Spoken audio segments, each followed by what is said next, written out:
Imaginez, vous préparez minutieusement une opération secrète pendant plusieurs mois pour au final foirer.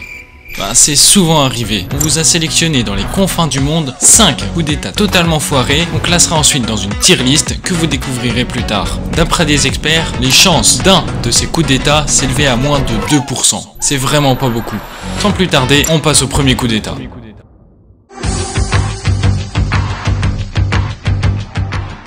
Alors on a besoin d'un peu de contexte pour mieux pouvoir se moquer après. On est en Allemagne en 1920. Le pays sort ruiné de la Grande Guerre et totalement humilié par le traité de Versailles. Politiquement, deux camps se dressent.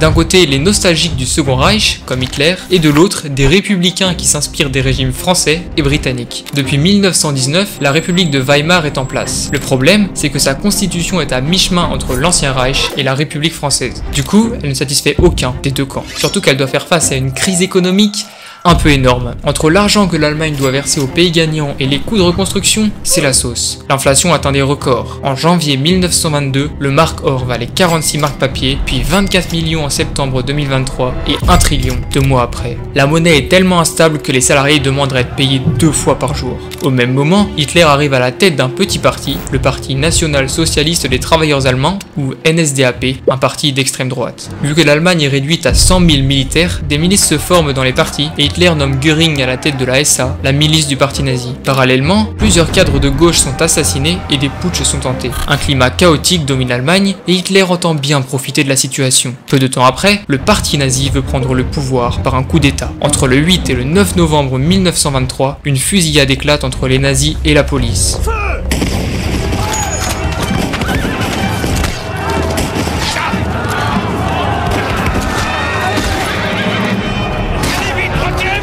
Ça a foiré, un gros fail, on dénombre 16 morts et Hitler est condamné à 5 ans de prison, même s'il ne fera que 8 mois. Néanmoins, Hitler n'est pas découragé. Au contraire, il écrit Mein Kampf en prison avant de prendre le pouvoir en 1933, mais démocratiquement cette fois. Le reste appartient à l'histoire.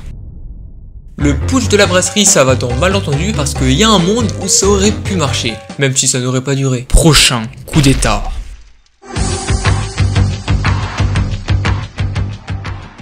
On fait un bond d'un siècle et on arrive en 2021. Joe Biden est élu président et successeur de Donald Trump, défaite que le président sortant rejette. Il refuse d'ailleurs de quitter la Maison Blanche lors de l'arrivée de Biden. Moins de 2 mois plus tard, le 6 janvier 2021, a lieu une réunion au Capitole qui doit certifier les résultats de l'élection. Trump demande à ses partisans de se rassembler pour officiellement une manifestation. Mais bon, vous vous en doutez, c'est pas trop ça. Seulement quelques instants après, les émeutiers entrent de force dans le Capitole pour tenter d'empêcher la certification de Biden.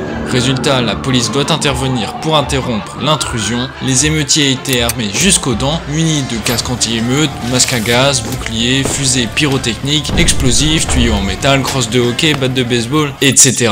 Bon, ils ont pris tout ce qu'ils ont trouvé chez eux quoi. Les policiers ont réussi à reprendre le contrôle des lieux en fin d'après-midi et la séance du Congrès a pu reprendre vers 20 h, marquant l'échec de la tentative du coup d'état de Trump.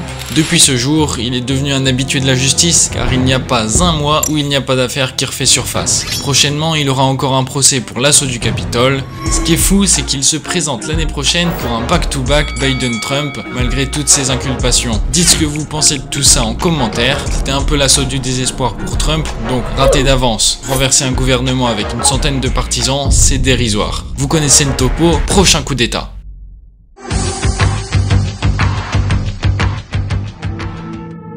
Dès qu'il prend le pouvoir en 1979, Saddam Hussein impose un régime dictatorial. Comme dans la majorité des régimes autoritaires, il utilise la propagande et la terreur. D'ailleurs, il échappe à de nombreuses tentatives d'attentats. Peu à peu, le tyran s'éloigne des soviétiques et se rapproche des États-Unis. Mais plongé dans la guerre Iran-Irak, Saddam décide d'envoyer des troupes en zone kurde pour, selon lui, assurer la souveraineté et la sécurité de l'Irak face aux manœuvres de l'Iran. Ce qui apparemment ne plaît pas trop aux Américains. En 1996, le président en personne, Bill Clinton, décide d'organiser avec la CIA la plus grande opération jamais organisée par eux. 100 000 € sont attribués à cette opération visant à renverser le gouvernement Hussein. Le 3 septembre, les États-Unis bombardent les installations irakiennes de Bagdad et du sud. Justification : préserver, je cite, la sécurité et la stabilité de la région ainsi que la libre circulation du pétrole dans le monde. Le lendemain, ils renouvellent les tirs de missiles. Mais alors que les violences sont accentuées chaque jour entre les deux armées et qu'une nouvelle guerre du Golfe semble inévitable, aucun pays du Golfe n'apporte son soutien aux Américains qui annoncent dès lors qu'ils ne veulent aucun affrontement avec Saddam. C'est l'échec définitif de leur coup d'état. En plus de s'être ridiculisés, les États-Unis ont gaspillé 100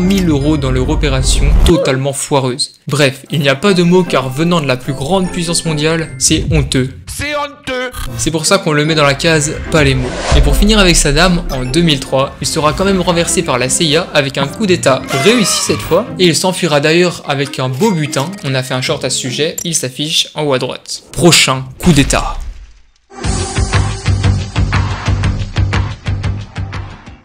« 1990. Gorbatchev vient d'entreprendre une réforme constitutionnelle qui offre une quasi-autonomie aux États du bloc soviétique et crée le poste de président de l'URSS. S'ensuit une vague de déclarations d'indépendance des pays baltes, comme la Lettonie ou encore l'Estonie, qui se séparent de Moscou. Vu de l'extérieur, il est l'homme qui a mis fin à la guerre froide, mais à l'intérieur, c'est autre chose. Il se fait allumer. Le dirigeant russe est accusé de laisser partir les États baltes et de saper les fondements du Parti communiste et de l'Union soviétique. Rien que ça.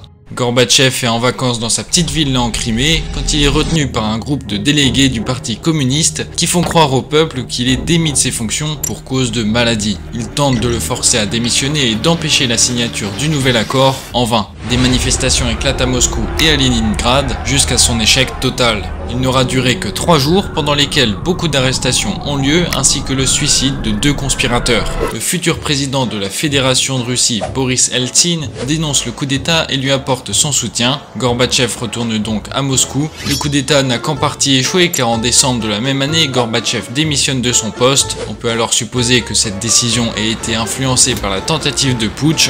On a donc décidé de le mettre dans « c'est pas passé loin ». Dernier coup d'état.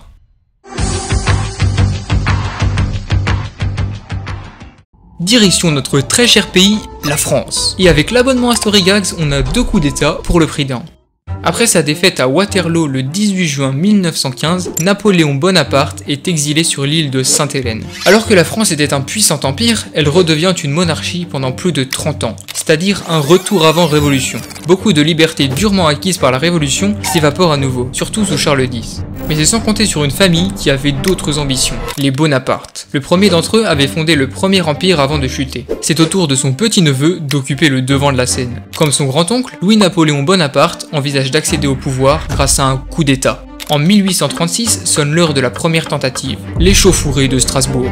Le plan de Bonaparte est de lever une armée dans la ville, puis de marcher sur Paris. Mais ce soulèvement vire aussitôt au fiasco, car notre protagoniste et ses complices sont vite arrêtés. Il est envoyé aux États-Unis et revient en 1840 à Boulogne-sur-Mer, dans l'espoir de rallier le 42e régiment d'infanterie, fort de seulement 250 hommes. Avec une foule qui le soutient, LNB tente de convaincre la garnison, mais ceux-ci ne cèdent pas. Il tente alors de rejoindre son bateau pour échapper aux balles, mais blessé au bras, il ne parvient pas à le rejoindre et est arrêté, encore une fois. Encore. Jugé, il est condamné à la prison à perpétuité, mais bon, si on pense que son histoire s'arrête là, c'est mal le connaître, car il s'évade en 1846 avant d'être légalement élu président de la République française 2 ans plus tard. Et accessoirement, de refaire un coup d'état en 1852 pour instaurer le Second Empire et poursuivre l'héritage de son grand-oncle. Bref, tout ça est incompréhensible, mais LNB aurait peut-être pu accéder au pouvoir bien plus tôt s'il avait un peu mieux préparé ses coups d'état. Donc on a décidé de le mettre dans cette case.